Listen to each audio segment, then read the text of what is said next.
My hygienists are incredibly expensive, but that's also because they produce at a really high level. I never will go back. We won't go back doing it the other way. What was most scary about this approach for you? Welcome back to another episode of My Dental Playbook. I'm your co-host, Gary Bird, along with my friend, Dr. Blake Hamblin, and our special guest, his lead hygienist, Autumn. We're going to be diving into how to build a culture that breeds growth. A lot of people struggle with this. They don't have great culture, they don't have a great hygiene team, and they don't work well with one another. And Dr. Blake has opened up the back end of his office, and he's going to share how he's doubled, and he's also going to share his strategy about ghost columns. You can get the free resource down below. This is an amazing episode. There's nothing else out there in dental like this. Stay tuned for this one. All right. So this is going to be a fun conversation. We're going to be talking about the one thing that I think a lot of dentists avoid talking about. I don't hear dentists and hygienists coming together onto a podcast and talking to each other. So I think this is something that's going to be super useful and helpful to a lot of people. And the first thing that I want to talk about is a mutually beneficial relationship. So one of the big things that hygienists and dentists out there in dental Facebook world, kind of the beef there is like, how much are hygienists being paid per hour versus commission, and how to set that up properly. And there's a lot of contention around this.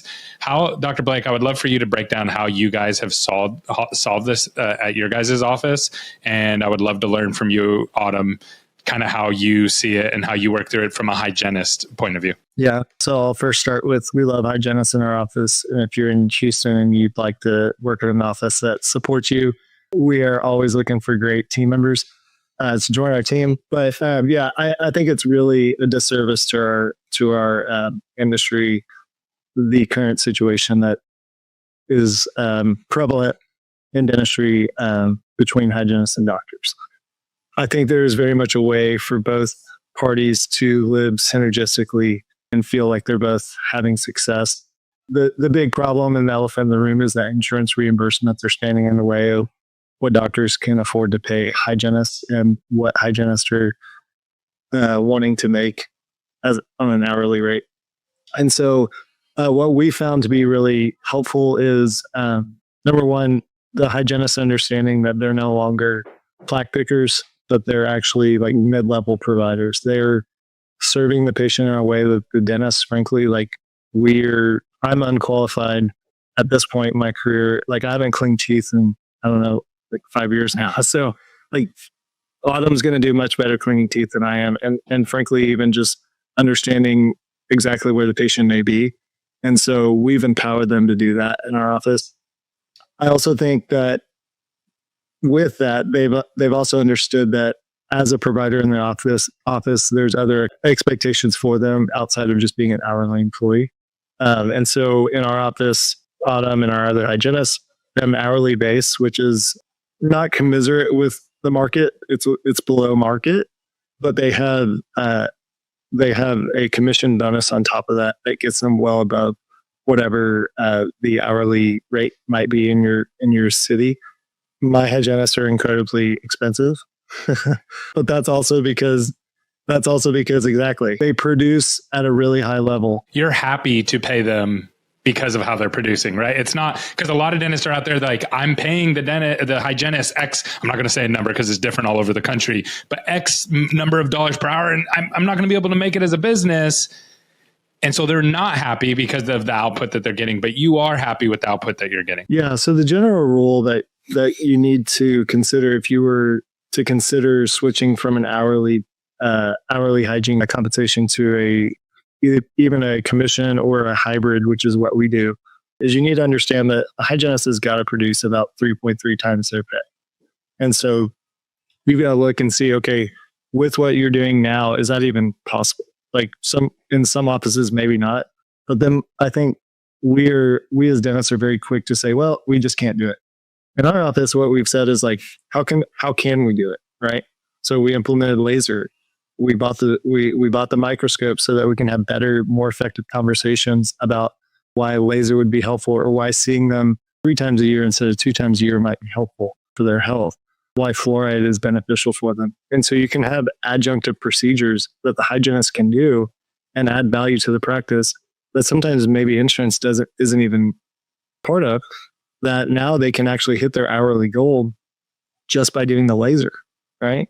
Like they don't even have to do the cleaning. And so all of that just pads their stats and they get to the end of the month and they're really happy.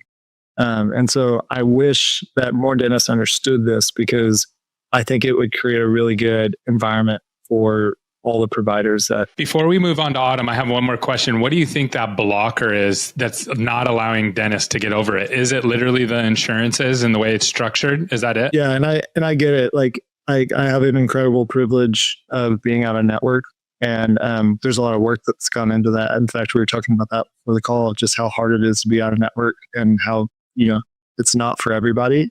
But if it is for you, then it can work really well.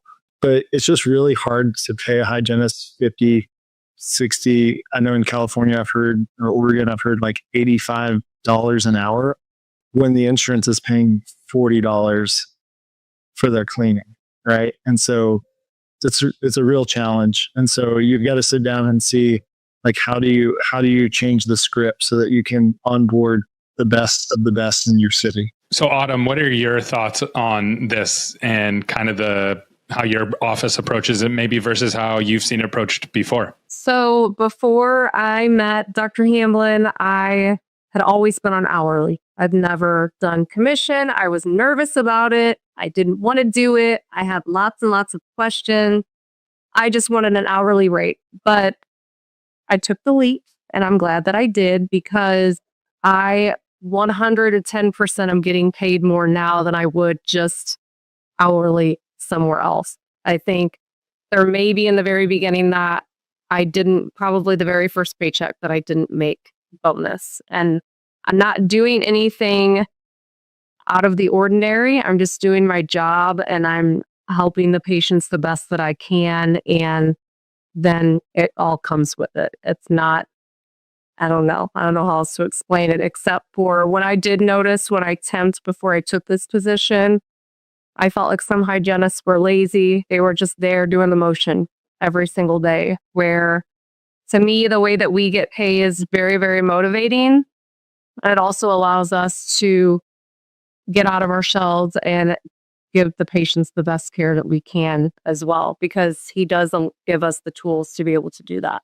So it's really been very motivating, definitely making better money doing it this way, but I never will go back. And me and the other hygienists that work here have talked about that too. We won't go back doing it the other way. What was like most scary about this approach for you? What was the part that you were like hesitant about? Because it's so much better now. So looking back, you're probably like, that fear was kind of silly, but what was the fear? The fear was not making bonus basically and just getting our hourly rate. And that's it. Just having slow days, or if the schedule fell apart, or just not making that bonus and at least getting to the average rate for Houston, basically. But that's all out the window and gone. I think Autumn and all of our hygienists have really taken accountability for, like what we talked about earlier, of being the provider to the patient. And it compounds on itself, right? So like you can hear how Autumn talks, and she understands that she's not here just to fill a hole, right? She's here to serve people. And do it at a really high level. So there's a level of accountability that when you make this change, that your hygienist will have within your organization, that will help propel future hires to want to do the same thing, but also will help kind of steer the boat in the same direction. Whereas like in a lot of offices, it could just be that dentist that's pushing it. And like there's often times where Autumn will come in and she's pushing our hygienist, and she's saying, hey, like we've had this microscope sitting in the corner. Why aren't we using that? Like, we got to make sure she's holding these people accountable. And it's really hard to find people that are willing to do that. And so we're really lucky to have a bunch of hygienists in our office that are willing to take the risk, but also to take accountability for what's better for the patient, right? Because the patient is figuring out what they actually need in a like it's just less confrontational with the hygienist for me as a patient, because I'm just like, oh, I'm getting my teeth cleaned. And as they're having that conversation with me, it's just like, it just flows very naturally. Right. So I love that. I love the way you're thinking about that. The co-diagnosis that helps drive treatment acceptance. The one thing that I do know about hygienists, because I've talked to a lot of them, and the one thing I know about dentists is that you guys all really want to help people. Like, you really do. But there's not always alignment on how to do that. Right. And so sometimes hygienists think they're doing the right thing and the doctor doesn't, or vice versa. So Dr. Hamblin, let's start with you. I know you have a framework around awareness versus concern, and then importance of photography. So could you kind of break that down? When we see patients, that's really what we try to do on our handoff. So when we come in for the exam, our hygienists are typically letting us know what they saw. So we're talking about awareness and consent. Those two different words, and we try to use those frequently. So we say, Gary was unaware that he had a broken tooth on the upper right side, and he's not really concerned about it at this point, but he does have crowding, and he's concerned about what that might do in the future. And so I told him that we might have some options for him. And so what that does is it helps guide me as the doctor to know, okay, he's more concerned about his crowding than he is about the broken tooth. And so that doesn't necessarily mean that I'm not going to recommend fixing the broken tooth, but I'm going to also speak to what the patient wants, right? The patient wants to fix their concern, and we can make them aware of things. So that's the other thing is like when we're diagnosing things, we may say, hey, were you aware that this was going on, right? And hey, I am concerned about this. So it's just those two words we found are really helpful in the verbiage and the flow of things to really help communicate not only patient to doctor, but doctor or hygienist to doctor, but doctor to patient. So it's more internal. The internal communication is helping the external communication to the patient. Is that right? For sure. And then obviously photography, we've talked about, we take full face photography, but we also utilize intraoral cameras as well. And we've just now like putting pictures up on the screen is incredibly, incredibly helpful with case acceptance. That also comes down to what the hygienists are doing with patient comes in with much plaque on the back of the teeth, big picture of that room, and now you can talk to them about what's going on back. Yeah, because they've never seen it before, right? I know every mom talks about the sugar bugs when you eat the sugar candy, right? But until you see the sugar bugs up on the big screen, it makes a big difference. And then last but not least, we've recently started implementing a microscope in our office. So we take a bacterial sample of patients' plaque, and we can show them the bacteria that's living in their gums and offer ways of how we can improve that, whether that be laser treatment, ozone treatment, seeing them more frequently. How do you present that back to them? Is it like a piece of paper that has that information? It's actually really cool. So it's a video. So we've got a screen connected to the microscope, and we can show the patients these squiggly bugs running around their gums. So you literally are showing people sugar bugs. Yeah, exactly. So what it's done is it shifts the conversation away from, it shifts the conversation away from 8mm pockets and bleeding, which patients don't feel or know about, to like, there are these creepy crawlers living inside of your mouth. That's very powerful. Yeah. So Autumn has been one of she's our hygiene lead, but she's also been one that's really caught on really well to all of these things that we've talked about. And so I'd love, Autumn, if you can share just what it's been like from your side as a hygienist. So basically, what we do as far as like, say, just a new patient exam, like Dr. Hamblin said, we take all of the new patient photos.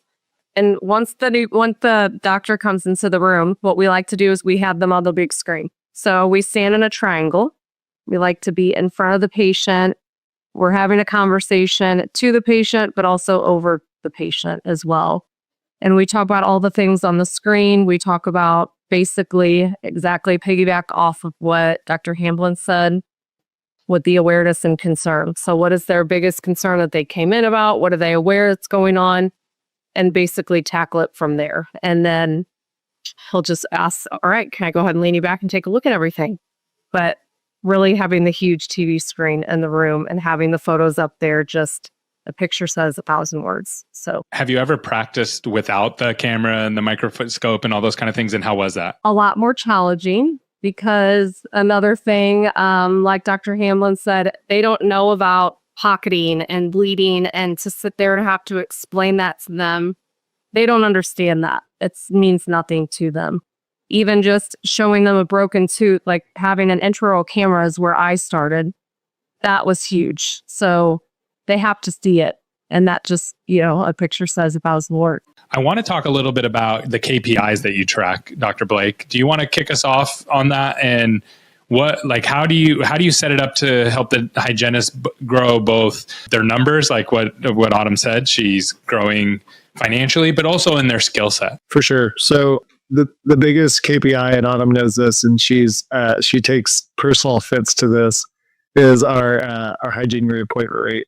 It's the number one indicator of growth in your practice. If you reappoint patients, they're going to come back, and so you don't have to waste the time and the effort chasing them down to do it. And so our goal, quite frankly, is to be 100%. There's really not a reason that patients shouldn't schedule unless they absolutely. I always tell them, unless they stand on the chair and tell you absolutely not, do not put me on the schedule.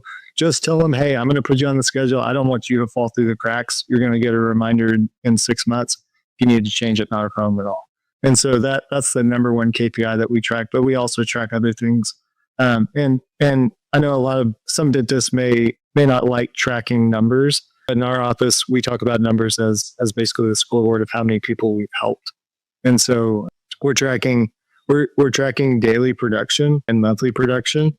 We're tracking how many lasers have we done. We're tracking what's our fluoride percentage and other things. And where that's really helpful is we get together. In fact, after this call, we're going on a lunch date, and we're going to review all of our numbers and talk about where we're at.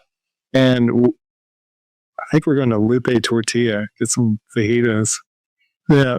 But yeah, so we go through all that stuff and we put it out there. So if one of the hygienists is struggling and maybe it's the hygiene pre-appointment rate, but the other is killing it, we're like, hey, Autumn, what are you doing here that's allowing you all success?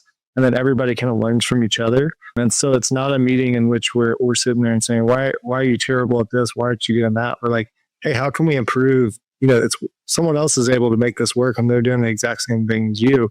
How can we help improve the way you're doing it so you can have even more success? And it never feels like a beat down or a hammer down or anything. It's literally just so we can help each other. Like our hygienist, Sarah, she was great at giving us all her spiel on how she offers fluoride to her patients. So we all use it. And now we're like in the upper 60s for fluoride this month. And we were last month too, which is fantastic. So we all are here as a team. We help each other. Tell me a little bit about how you use Autumn as the hygienist lead. Like, how do you structure that team, Dr. Blake? Yeah, so it's somewhat actually a relatively new thing for all of us. I would say probably within the last 6 months. Historically, we were 2 hygiene practice, and as we moved to the new building and grew, we now have 5 hygienists on our team. And so, from a managerial perspective, it was really difficult for me to be able to meet with all 5 of them at one time, to be able to really pour into them and develop them the way that they really needed and that our office needed. And so Autumn's actually, she's part-time. I'm doing all my sales tricks possible to get her to be here full-time. She's a great mom and family comes first. So, but all that being said, even though she's part-time, she is just a natural leader. And I identified that very early on in our relationship. And, she is the gatekeeper to hygiene. So any problems that may pop up, she brings them to me or our office managers.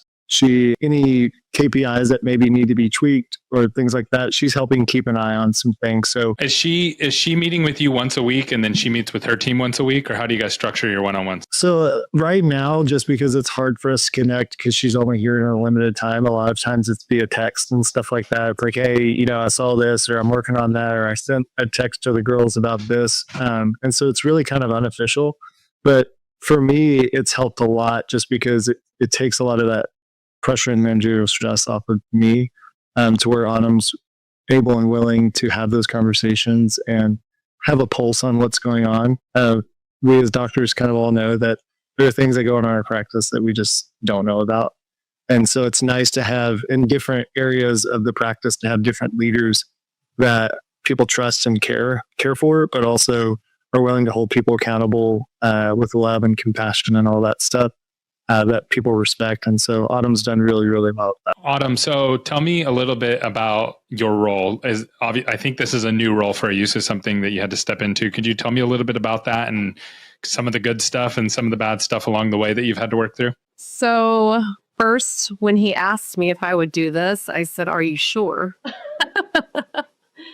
So it's been really good, actually. So for me, I don't feel any different. I feel like I would be doing what I do naturally, just keeping the morale up with not only the whole team, but the hygiene team as a whole. Because as you grow and you're adding new people onto the staff, it can get a little, you got to work out the glitches, right? So it's been really good. It's been eye-opening. I feel like just this summer, we learned a lot just because we had some glitches that we had to figure out and somebody didn't work out, and that's fine. But we were able to work through that. And with Dr. Hamlin, we have a great relationship and he has all of our backs. So it was easy to talk with him about that and just get that figured out and worked out. And now I feel like we're back to grinding and doing very well again. The culture is really, really good.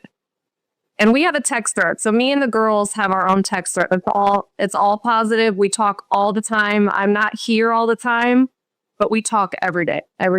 I love that you preface that it's always positive. That's good. Every now and then I get a text and they're like, "Oh, I didn't mean to put it on this." That's awesome. So Dr. Blake, what skills did you see in Autumn? Because obviously she's a great hygienist, but now doing leadership is a separate thing. Like you can be a great hygienist and not a great leader, a great leader and not a great hygienist. And sometimes as leaders, I've made the mistake of promoting people who were good at doing the thing, but not good at being leaders. And it got really messy. What was it about Autumn that you were like, "Oh, this is why she needs to be a leader"? Yeah, that's a great question. I've got a mentor that has a really good quote. And he says, "Leadership is assumed before it's assigned." And so what that means is like leaders aren't created, they exist, and then you find them. And so Autumn has always been part-time for us. She's always been 2 to 3 days a week, which is great, as we talked about. But she has, whether she believed it or not, she has always had the skills and the ability and the desire to lean into the tough conversations versus shy away from it, to take responsibility for the outcomes that are produced, whether good or bad. Has always had a level head on her shoulders to where we can be having a good day or a bad day, and she's the same. She's walked into the office and put me in my place a time or two, and just said, "Hey, like, I know you're frustrated, but this is what needs to happen, and we got to keep moving on." And so all of the things that you would expect a leader to do, Autumn did. And so it was really easy for me to look and say, "Hey, like, this is a natural role for you. And even though you're here half the time, I still think that you'll be successful at that." That's great. Okay, last question. This is going to be a fun one. So one thing that I bump into a lot, I'll talk to a dentist and I'll say, "Look, your market's super competitive. You're not going to be able to do a $359 cleaning and get a bunch of patients because you only have 200 Google reviews. Everybody else in your market has 1,000 Google reviews. And we're going to have to be more competitive than that. We're going to have to do a $99 cleaning or a $129. You have a $49 cleaning." And I'll hear this from dentists. They'll say, "Gary, my hygienist would literally kill me and throw me out into the street so that way nobody else would ever allow me to do this again," kind of thing. How did you solve that? Yeah, so I'll be interested to hear what Autumn has to say. But when I see those patients, when I see those patients on the schedule, I actually kind of get excited. They are typically patients that haven't been in for a while. So I know that there's probably going to be at least opportunity to recommend treatment. And from the hygiene perspective, I found that a lot of those patients it's been 1, 2, 5, sometimes 10, sometimes they've never been to the dentist. And we are not doing a regular $49 pro fee on someone who hasn't been to the dentist ever. they need a super prophy, or they need SRP, or they need a debridement, or they need all these other things. And again, all of those things are higher dollar, higher production procedures for the hygienist that get them to their hourly goal very quickly. And so, of course, if the patient needs a regular prophy and they've got a healthy mouth, we eat it, and it's a $49 cleaning, and we break even and we move on, right? Or maybe we don't break even. Maybe we lose money. From a business perspective, we certainly lose money when you take into account rent and setup and overhead and all stuff. But it's another opportunity. We're committed to growing, and the team is on board with that. I will say one thing that we tried to do is as we are continuing to grow out our hygiene and our practice as we grow, we have a ghost column. And so we're a 1 hour practice. We believe that all hygiene appointments are going to be 1 hour. And we have empowered our hygienists to have the conversations of if they need more time of how to handle that. But we book those $49 patients in our, we call it a ghost column. So it's a column that no hygienist is actually responsible for. And so when you have 4 or 5 hygienists in the office at one time, if you've got another column that are 2 hours long for those $49 cleanings, those patients are still getting the exams, they're still getting the x-rays, they're still getting the photos, they're still getting all the things that a new patient would get. And our assistants will help bring those patients in and get them set up. And it allows us to still keep the hygienist column open to where they can clean the other patient's teeth and then pop in with a new patient exam, and all of the things that all the records have already been taken. And so they can pop in, do their diagnosis, and start. And so that's been really helpful to help them, I think, more so mentally offset, oh my gosh, it's a $49 cleaning, I'm going to lose money here. We've offset that to where they may be staggered, but that patient never knows that they were that way. So my initial thoughts were, no way, no $49. But literally probably after the first week of seeing $49, we're like, dang it, he's right. Because I don't know how many $49 turn into super profies or laser or deep cleanings. I have a guy coming in tomorrow that is doing full mouth SRP, and he has no insurance. He came in on a $49, but he loves the office. And I think we're even helping him out with Cherry, which I know you guys talked about in the last podcast. And he's coming in tomorrow to do deep cleaning. So it's been good. I don't know if I still get excited like Dr. Hamlin said about that. But there are a ton of opportunities. They've led us to a lot of opportunities. And I know, Dr. Hamlin, you mentioned, where was I going with this? If they are just a healthy patient and we did a regular cleaning on them and we may have broke even or even lost money, a lot of those patients have actually turned into memberships. And so they're scheduling and they're coming back. And, it's been very beneficial for the practice for sure. So as much as I don't like to say it. This was so good, Autumn. I'm not just saying this. You did an amazing job. Dr. Blake, I must commend you. It's very brave of you to bring your team on here. Just so everybody knows, he shared a couple questions with her. Like, this could go way south. Like, I have team members, and you put people on a recording, there could be risk involved with that. But you guys have a great culture. He trusts his team. He's not exactly sure what she's going to say, but he trusts her to say the right thing. And Autumn, you have stepped into this role and have trusted that Dr. Blake's going to take care of you, and he's done an amazing job of that. And then you've turned around and taken care of your team. I've personally, from the sidelines, watched you guys grow.